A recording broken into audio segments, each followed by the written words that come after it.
Vinod drawing room में बैठकर TV देख रहा था। मनीषा और सरला देवी दोनों किचन में थे। मनीषा बर्तन मांज रही थी। सरला देवी सुबह के नाश्ते की तैयारी में लगी थी। 9 साल की पिंकी स्कूल जाने की तैयारी कर रही थी। विनोद ने ड्राइंग रूम से ऊंची आवाज में कहा, मनीषा, तुम्हारा पगार आ गया है क्या? अगर आ गया है तो इस महीने की ईएमआई तुम भर देना। मेरी सैलरी आने को अभी वक्त लगेगा। मनीषा ने किचन से ही सहमति जताई, जी जरूर भर दूंगी। इस बातचीत से पिंकी के कान खड़े हो गए, क्योंकि कल ही तो उसके स्कूल में सैलरी के बारे में सबको समझाया गया था, जिसमें बताया गया था कि हर काम के लिए एक निश्चित रकम मिलती है, जिसे सैलरी कहते हैं। इस बात की याद आते ही वह तुरंत किचन में दौड़ी। उसको ऐसे अचानक दौड़ते देख विनोद भी उसके पीछे पीछे गया। पिंकी ने अपनी दादी के पास जाके उनसे पूछा, दादी, आपको सैलरी नहीं मिलती है क्या? विनोद और मनीषा एक दूसरे की तरफ देखकर मंद मंद मुस्काए। सरला देवी ने पिंकी को समझाते हुए कहा, बच्चा, तुम्हारे मम्मी पापा ऑफिस जाते हैं, इसलिए उन्हें सैलरी मिलती है। मैं तो घर पर ही रहती हूँ ना, इसलिए मुझे सैलरी नहीं मिलती। पिंकी को यह बात कुछ समझ में नहीं आई, तो वह बोली, दादी, आप भी तो कितना सारा काम करती हैं। सुबह जल्दी उठकर नाश्ता बनाना, खाना बनाना, पूरे घर की सफाई करना, कपड़े धोना, मुझे ट्यूशन पढ़ाना और बाजार जाकर राशन लाना और तरकारी लाना और भी पता नहीं क्या क्या। आपके इन्हीं सभी कामों की वजह से तो पापा और मम्मी निश्चिंत होकर काम पर जा पाते हैं और मैं भी स्कूल में अच्छे नंबरों से ही पास हो पाती हूँ। तो क्या इन कामों की कोई वैल्यू नहीं है? पिंकी की बातें सुनकर कुछ पलों के लिए सब शांत हो गए। 9 साल की एक छोटी सी बच्ची जो सोच रही थी वह गलत नहीं था। विनोद और मनीषा के पास इसका कोई जवाब नहीं था, मगर सरला देवी के पास था। वह बोली, किसने कहा मुझे सैलरी नहीं मिलती?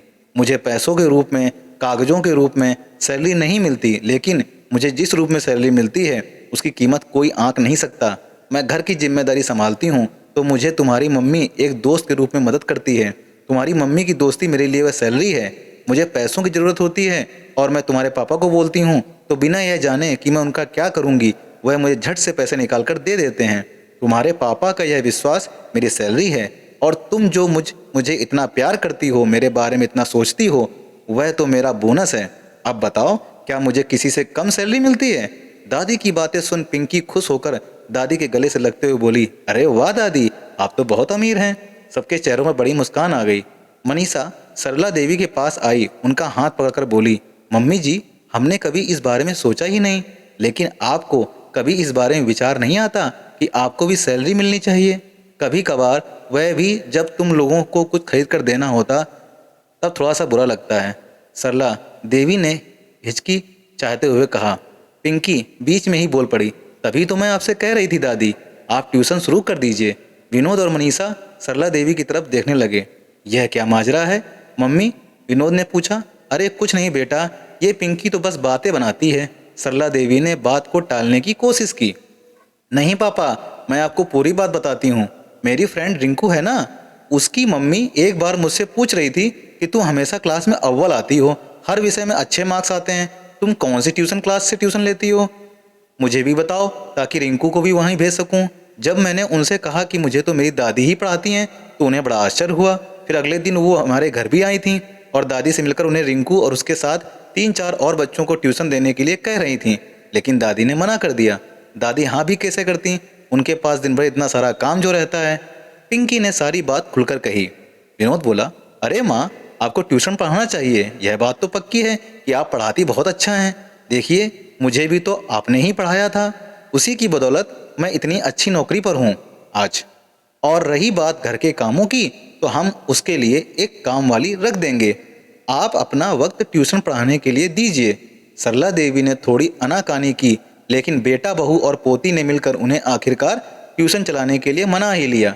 1 महीना बीत गया। सरला देवी ने उनके बहू, बेटे और पोती को एक अच्छे रेस्टोरेंट में अपने पैसों से खाना खिलाया। उस दिन सरला देवी की आंखों में रिश्तों की कमाई के साथ अपनी पहली कमाई की खुशी और संतोष चमक रहा था। दोस्तों, माना कि जीवन में पैसा ही सब कुछ नहीं होता, लेकिन थोड़ा सा पैसा जो अपनों के लिए खर्च किया जाए और उससे जो खुशी मिलती है, उसकी बात ही कुछ और होती है।